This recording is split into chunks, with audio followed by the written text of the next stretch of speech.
My son Amos was born with several heart defects, 2 of them being what they would consider critical heart conditions. He had truncus arteriosus and interrupted aortic arch. When we were expecting Amos, we had no idea that he was going to be born with a heart defect. Grandparents came up and visited with us, snuggled him. We sent out, the text and the pictures saying that we had this beautiful, healthy baby boy.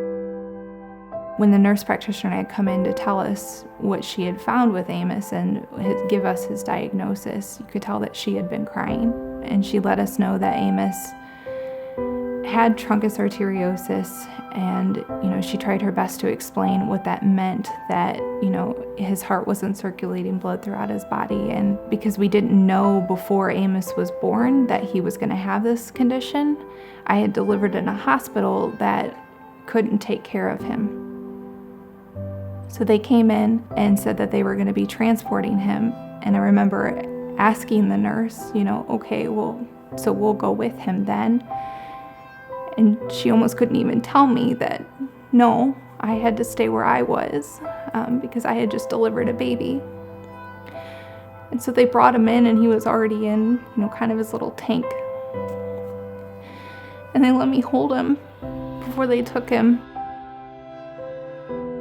My Uncle Ken had come up, he's a deacon, and we decided we were going to baptize him right there. And it was very scary because you're giving this your baby, and they're taking him to another hospital, and you have no idea if you're ever going to be able to hold him again, see him again.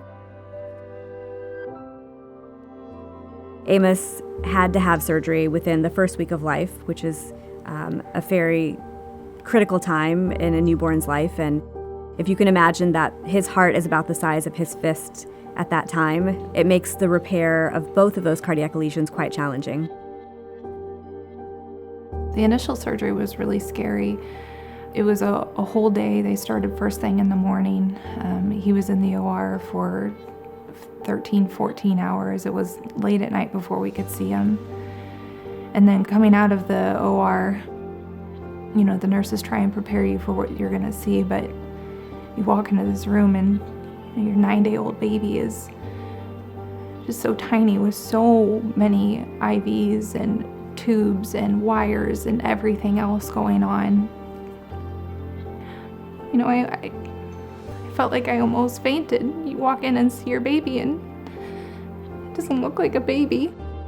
Amos, unfortunately, developed a narrowing in his pulmonary valve about 3 to 4 months after his initial surgery, and he went to the cardiac cath lab to see if they could ameliorate the narrowing in his blood vessels leading out to his lungs as well as his pulmonary valve.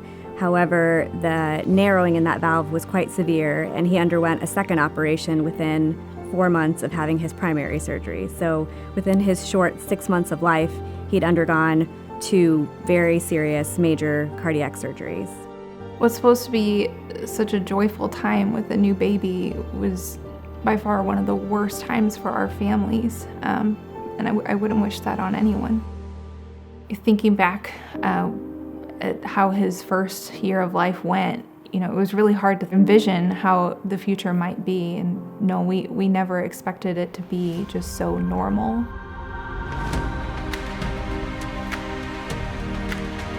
Amos is going to require lifelong surveillance for not just the truncus arteriosus, but also the interrupted aortic arch. They're constantly watching him to make sure that he's not in heart failure. It's kind of weird because in between we live just a very, very normal life. And then Amos goes to the doctors, and he's so used to being at the doctors. He walks in, just, lifts his shirt, checks his heart. It's just very routine for him. The reality is Amos is going to require future procedures and surgeries in his lifetime, but the longer I can push it off and allow him to be a healthy, rambunctious 3-year-old, the better it would be. Amos is so full of life.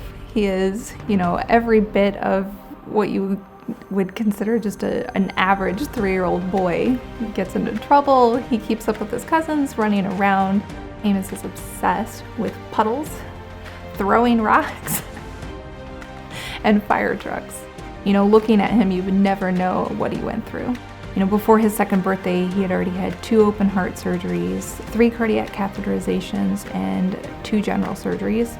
It's just amazing watching him, how quickly he bounces back after everything. Even 2 to 3 days later, he's back to just being normal Amos. Nothing stops him.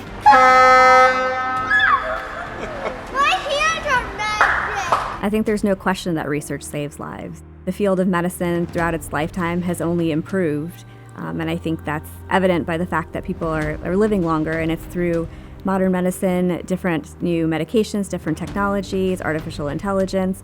All of these options are now available for patients to improve the quality of their life. Amos is a real-life example of why fundraising for research is important. If I had been born with a heart in the same condition as Amos, or even somebody a decade younger than me, I wouldn't have lived.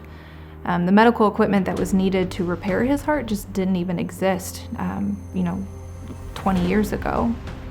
So if we continue to advance our understanding of the heart and technology needed to treat conditions like Amos, just imagine what we could do, in 10 years from now. Even $1 could make a difference. That dollar could be the last dollar needed to fund the research that created the science that could save a baby's life. It could give us better treatment options for kids in terms of medications. It could provide valves that grow with kids as they age with their heart disease. It could provide a more diverse options for device closure of different holes in the heart. I think the options are enormous.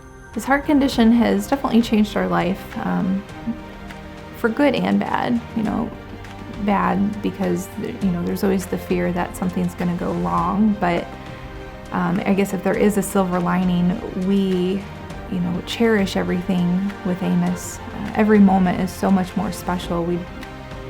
Everything that he does is a miracle. I have all these babies being born with congenital heart disease, but I think the need is there, the patients are there, the researchers are there. What we just need is adequate funding. Amos is why I support the American Heart Association. But whatever your why is, however involved you can be, a little or a lot, know that you're making a difference. Fundraising matters because research matters. Research saved Amos's life.